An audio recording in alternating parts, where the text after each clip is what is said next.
Welcome back. Thank you for an excellent panel. That previous panel was just splendid, very provocative. You should have heard the questions that we got. Thank you.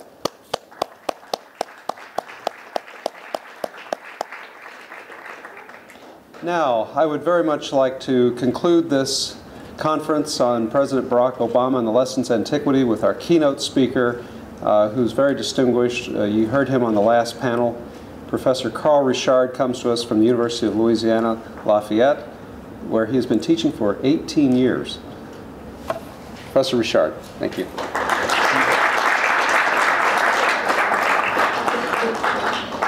Yes, I was only 10 when I started teaching. That's my story, and I'm sticking to it. Today I thought I would talk about the founders' classical heroes and villains. In the previous segment I talked about stories and how one of the most important things that we get from stories are heroes and villains. And you know, there's an old saying that everyone needs a hero, but I think everyone needs a villain too. We need models, but we also need anti-models, I guess we'd call them. Decades after some of the founders of the United States lost their facility with Greek and Latin, a facility acquired at grammar school and college, they retained a thorough knowledge of ancient history. Ancient history provided the founders with important, if imprecise, models of personal behavior, social practice, and government form. Such models gave the founders a sense of identity and purpose during the struggles of the revolutionary and constitutional periods. But the founders' classical villains were as important as their classical heroes. Knowledge of these villains left the founders obsessed with warding off conspiracies against liberty. The founders' classical heroes and villains included mythological figures, Athenians, and Romans. The founders met their mythological heroes in the poems of Homer, Hesiod, Virgil, and Ovid. They found their Athenian heroes in the histories of Herodotus, Thucydides, Xenophon, and especially Plutarch. Even as a teenager, James Madison typified the founders' regard for the 2nd century Greek historian when he copied into his commonplace book Cardinal de Retz's statement, "The Earl of Montrose was the only man in the world that recalled in me the ideas of some heroes who are now to be found only in Plutarch's lives." Similarly, in 1782, Charles Lee declared, "I have ever, from the first time I read Plutarch, been an enthusiast for liberty, and for liberty in a republican garb."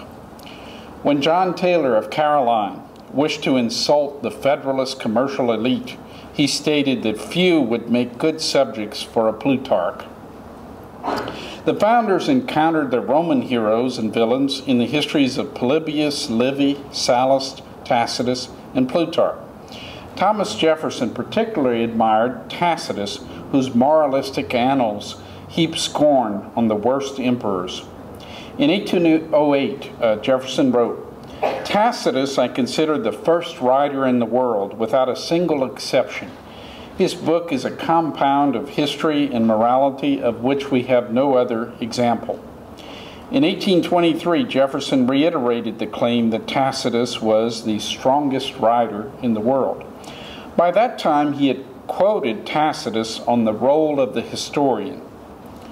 "This I hold to be the chief duty and office of the historian, to judge the actions of men, to the end that the good and the worthy may meet with the rewards due to eminent virtue, and that pernicious citizens may be deterred by the condemnation that waits on evil deeds at the tribunal of posterity." So history was to be, history with a capital H, was to be the ultimate judge, dispensing fame to the virtuous, infamy to the vicious. Reading Tacitus as a young man in 1756, John Adams was filled with horror at the violence of the Roman emperors. John Dickinson praised Tacitus as that excellent historian and statesman whose political reflections are so justly and universally admired. In his 1774 will, Josiah Quincy left his son, the works of Tacitus, Francis Bacon, Algernon Sidney, and John Locke. books he considered most apt to instill the spirit of liberty in a boy. He described Tacitus as masterly, elegant, and instructive. Charles Lee recalled regarding the tremendous influence of the ancient historians on the youth of his age, "It is natural to a young person whose chief companions are the Greek and Roman historians and orators to be dazzled with the splendid picture." Many of the founders' heroes originated in Greek and Roman mythology. Late in life, Jefferson called the leaders of the American Revolution Argonauts, after Jason's band that captured the Golden Fleece. Charles Thomson compared Patrick Henry with Aeneas, claiming that Congress listened to him with as rapt an attention as Aeneas's audience in Dito's palace. Not surprisingly, many of the founders' Athenian heroes were aristocrats who had attempted unsuccessfully to rein in the mobs. Indeed, most of the founders admired the 6th century BC reformer Solon for his moderation. In opposing the creation of a national judiciary at the Constitutional Convention, Pierce Butler contended, "The states will revolt at such encroachments. Supposing such an establishment to be useful, we must not venture on it. We must follow the example of Solon, who gave the Athenians not the best government he could devise, but the best they would receive." Similarly, in 1816, Jefferson congratulated Dupont de Nemours on following Solon's example in suggesting moderate reforms for Latin America, reforms that would give the people, quote, "not the best government, but the best they can bear." Jefferson later explained, "The institutions of Lycurgus, for example, would not have suited Athens, nor those of Solon, Lacedaemon." In 1790, James Wilson praised Solon for his wisdom and moderation and traced to the Athenian sage the Western right to trial by jury. Themistocles, Xenophon, and Demosthenes also served as models. Thomas Jefferson likened John Adams, a staunch supporter of a strong American Navy, to Themistocles, whose success in building an Athenian fleet had led the Greeks to an astonishing victory over the Persians in the 5th century BC. Jefferson also compared France's universal popularity with that of the Athenian.